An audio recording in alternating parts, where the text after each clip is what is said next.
अव्यक्तादीनि भूतानि व्यक्तमध्यानि भारत अव्यक्तो निधनान्येव तत्र का পরিদেবনা।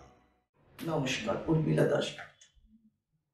আমি গীতার বাণী, রবির গান এই অ্যালবামটি শুনলাম, শুনে মোহিত হলাম। আমরা ছোটবেলা থেকেই সবাই গীতা পাঠ করেছি অথবা শুনে এসেছি, এটা আমাদের জীবনের মর্মবাণী। কিন্তু রবীন্দ্রনাথ তার রবীন্দ্রসঙ্গীতে কিভাবে গীতার বাণী অনুভব করেছে সেটা আমরা এই অ্যালবাম গীতার বাণী রবির গান শুনে বুঝতে পারি।